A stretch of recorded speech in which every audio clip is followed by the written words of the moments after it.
These are the 3 most important music theory principles that actually matter for DJs. And understanding even just one principle can make the difference between a good mix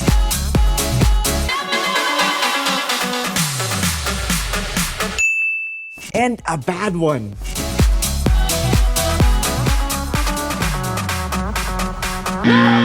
And don't worry, we're skipping all the unnecessary music theory mumbo jumbo so that you don't waste any time learning unnecessary things like the meaning of these squiggly lines and hashtag symbols. Now keep in mind that most DJs don't know or even apply any of these principles. So if you manage to listen and learn all these 3 things, you'll be set for a lifetime of DJ. So let's start with the first principle, which is by far the most important, because this is the secret to how pro DJs mix perfectly every time, and that's through understanding song structure. And the first step to that is by first understanding beats, bars, and phrases. So obviously, a beat is just this, but a bar is 4 beats. Now the next thing you need to know is how to count bars, and learning this is pretty simple. Let me give you an example. We're going to count 4 bars. 1, 2, 3, 4, 2, 2, 3, 4, 3, 2, 3, 4, 4, 2, 3, 4. Now, as you learn to count bars, you'll notice something interesting. Every few bars in the song, usually between 8 to 16, something new kicks in. Drums, bass line, singing, a melody, etc.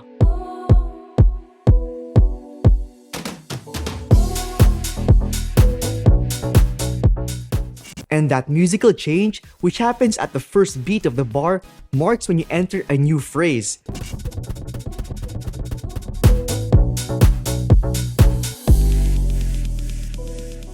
And phrases can differ for every genre, but they're usually between 8 to 16 bars. Now here's the magical part of getting good at DJing. The process of matching phrases only gets easier because with the help of these musical cues and changes, you begin to feel the phrases and instinctively know where the one is in each phrase without even having to count.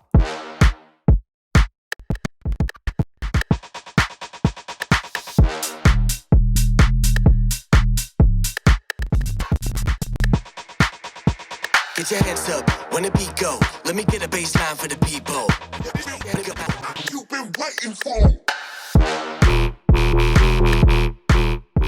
And the key to mixing perfectly every time lies in identifying and matching these specific phrases. And doing it right leads to transitions like this.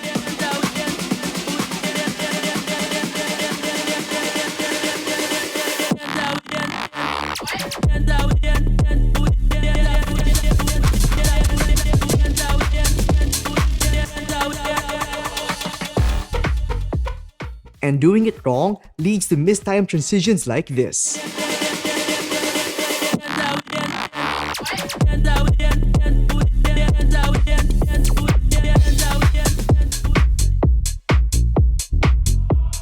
Now that you're familiar with bars, beats, and phrases, let's now move on to sectional mixing and understanding how DJs control the energy of the dance floor. So there are 5 important sections in a song: the intro, verse, build-up, chorus, and outro.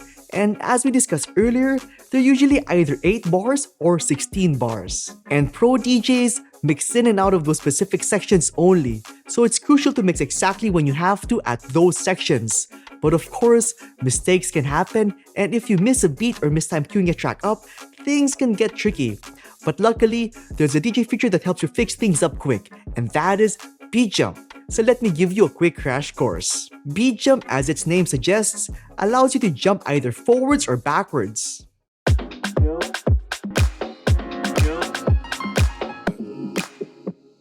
So let's say you're late in triggering your next song in by 4 beats.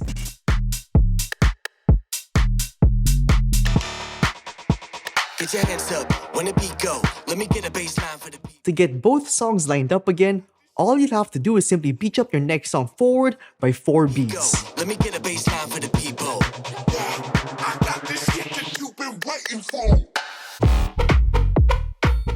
Though beat jump is indeed useful for emergency situations, the best thing you can do as a DJ is to avoid those situations entirely by preparing your tracks in advance so that you don't miss a beat. So back in the day, to make sure I would never miss a beat, I would listen and cue point every track I had, and these cue points would serve as visual cues, letting me know what section is what, so that I can not only hear when it's time to trigger the next song in, but also see it as well.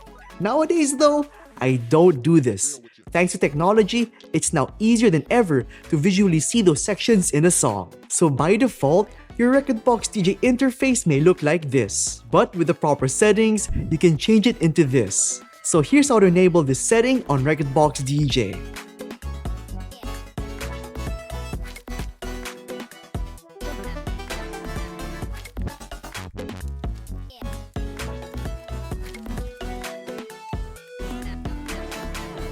With this hack done, mixing phrases and sections becomes incredibly easy. Now all you need to focus on is your timing, blending, and most importantly, where you mix your track, as that will determine the energy on the dance floor. So there are 5 sectional mixing methods to controlling the crowd's energy, and that is all dependent on what sections you mix with what. So let's talk about the first method, which I refer to as Intro-Outro Mixing. So this involves mixing the intro section of the next song at the outro section of the current song. This way, the first verse of the next song seamlessly begins right after the current song's outro ends.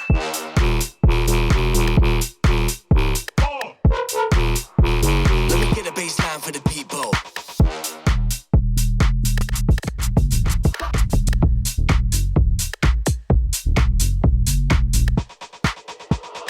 Ladies, leave those hands up now, fellas. The advantage of this type of sectional mixing is that it provides a DJ the most time to prepare and beat match their next song. However, one potential impact on the dance floor is that the audience might become bored from the current song given that it's played in its entirety. Next, we have Intro-Chrorus Mixing. In this approach, you mix the intro section of the next song at the chorus section of the current song. This way, as the chorus of the current song ends, the first verse of the next song smoothly begins.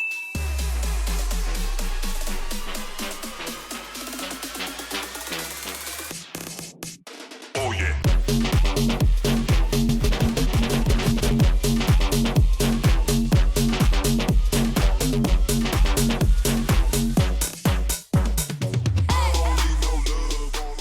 Most pro DJs mix between these two sections because doing so helps maintain the energy of the mix. This type of sectional mixing not only maintains the momentum of the mix, but also provides the flexibility to switch tracks swiftly if the current song proves less effective. Now before we move on, you may be wondering, where do DJs get their tracks with intros and outros? Because most of the time, songs just start immediately, making sectional mixing almost impossible.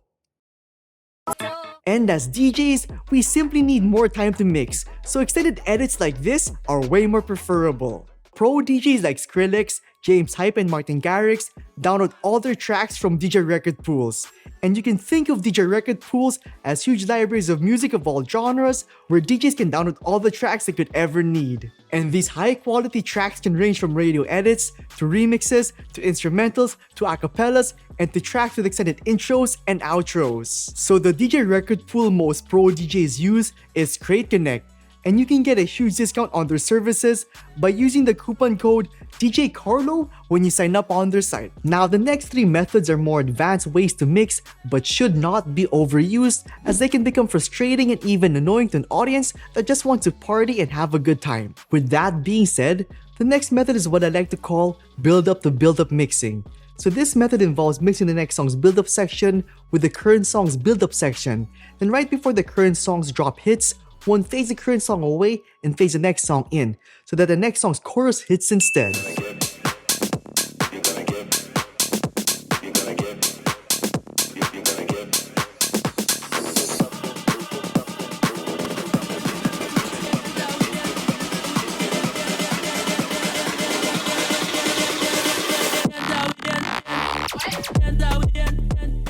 This is an excellent way to keep the energy up and the excitement of the dance floor high, as doing this keeps your audience on their toes, wondering what the next song will be. Now this type of mixing is very similar to drop mixing, as we're switching drops in the end. But if you want to take this technique further, try doing this with the opposite track.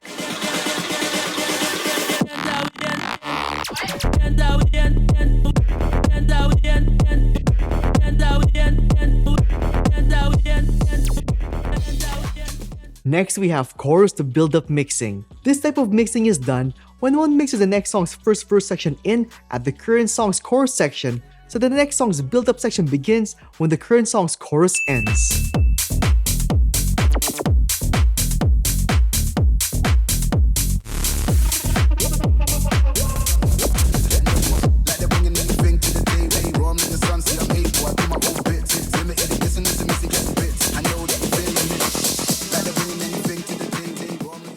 Doing this type of sectional mixing works best with electronic songs and is advisable to use when the crowd starts to become energetic or when the DJ wants to boost the energy of their mix. Moving on, we have chorus to chorus mixing, and this is done when one mixes the next song's build-up section in at the current song's chorus section, so that the next song's chorus begins when the current song's chorus ends.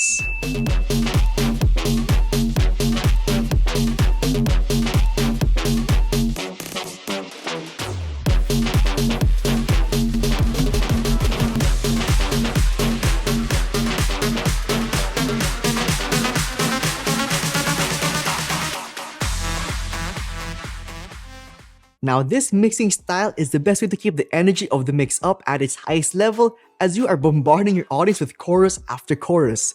The one caveat of this style is that it tends to tire the crowd incredibly fast. Now, expertly controlling a crowd's energy and mood is what separates good DJs from bad DJs. Just because you know the best places to mix in a song does not automatically mean you'll be able to rock a crowd instantly.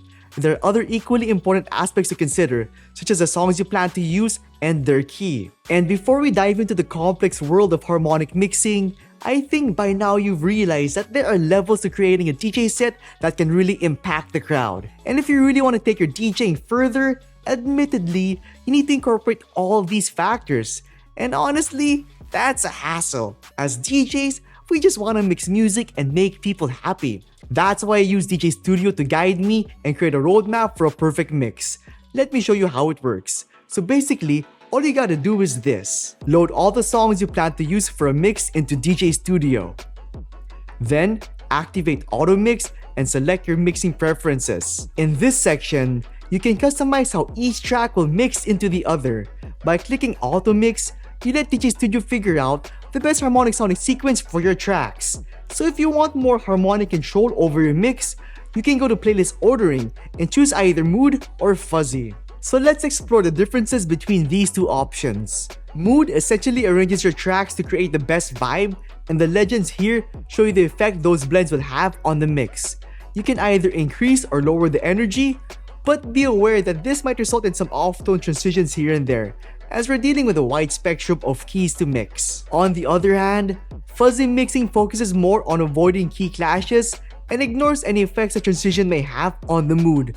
The most crucial aspect of fuzzy mixing is ensuring you're not going off tone when mixing songs. So for this example, let's choose this. Next, let DJ Studio determine the optimal order for our tracks along with the respective mix in, blend, and mix out points. With the order set, let's check out our match column. And as you can see, everything is in order. Let's inspect our timeline. Looks good. Now let's export and choose DJ set. Next, select record box, and here, make sure add hot cues is selected. Then, open up record box DJ, and your DJ Studio ordered and cue pointed playlist will be there and ready. With the heavy lifting done and the knowledge that I have an amazing playlist, I can now focus on what I do best, mixing. So let's load up a track and check it out. Here you'll notice the hot cues created by DJ Studio. Now let me show you how I mix using these cue point guides. So the decks are loaded with the first two tracks of the mix. Now that deck 1 is running, keep an eye out for hot cue marker H, which is also present in deck 2. As soon as track 1's H marker aligns with the playhead, play deck 2 via its hot cue H marker. With both tracks now in sync, keep in mind that hot cue marker H occurs precisely 32 beats before we should start our next transition. So keeping this in mind, be attentive to the upcoming hot cue markers, K, L, and M. These cue points are strategically placed on both decks, signifying 3 crucial moments in your mix. So K marks the ideal starting point for blending in, while L serves as an optional indicator for executing a bass swap. Finally, M indicates the moment when your transition should be completed. So cue point markers H, K, L, and M were used to mix track number 2. To smoothly transition out of track 2 and introduce track 3, DJ Studio made a new set of hot cue markers, G, N, O, and P. So track 3 starts with a G, 32 beats before the transition. And like what we did before on our first transition, follow the hot cue markers, but this time, follow the N, O, and P ones. All these cue points in these songs are set up in the right order for this playlist, so if you follow them, you can even mix without using headphones. Just keep an eye on the cue points as your visual markers for smooth manual mixing. Bad girl, you a bad girl. You a talk with a freaky thing, whoa. You a make it go sticky like whoa. Me a bad man, girl, is you my pro thing, baby. Bad girl, you a bad girl. This feature is just a sample of what DJ Studio can do, and if you want to try out this software for free, check the links down below. Now, DJing involves more than just blending two songs together and knowing where and when to mix. By incorporating the third principle, mixing in key, you can elevate your mixes to a whole new level sonically, and not only just rock the audience, but music theorists and DJs as well. So what is mixing in key or harmonic mixing? Well, this is a technique used by DJs to smoothly transition between songs that have complementary keys with each other. And what this enables is a harmonically pleasing mix of music.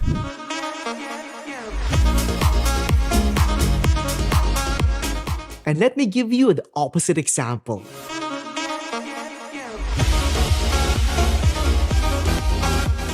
Before we discuss mixing in key, it's crucial to configure your software to display the alphanumeric key display format. This setup will greatly simplify the process of mixing in key. So here's how to get this setting on Rekordbox DJ.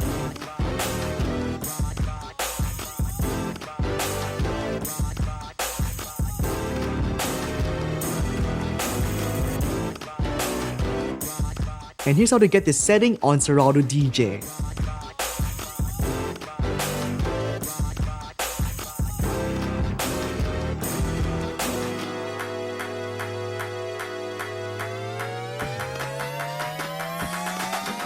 Now, there are many ways and levels to approach mixing in key, and one can go extremely deep. However, to keep things simple, I'll teach you my way of mixing in key, which utilizes my T method strategy. Let's break it down. So this is a Camelot wheel. Consider it as your guide for harmonic mixing. So if you want to mix in key, just imagine a T sign overlaid on this image. For example, if your current song has a key of 2A, you can mix a track that has a key of 2A, 3A, 1A, and 2B. To make this process easier, I would advise pressing the key tab here so that your songs can be arranged according to their key notation. Now you can easily see what songs will match. But if you want to take this further on Rekordbox DJ, we can utilize the traffic light feature, which instantly lets us know which are the optimal keys for our mixes. So here's how to get this setting and to enable it. So at the traffic light section, select related key 2. Then close the preferences tab. Now at the browser section, make sure master is selected. With that done, load the song up. And there you go. All the songs that can go harmonically with it will have its key section highlighted in green. So if you want to mix in key, just select any of the songs highlighted. Now, music theories will only get you so far, but if you really want to apply them and be a pro DJ, you need to watch this video next.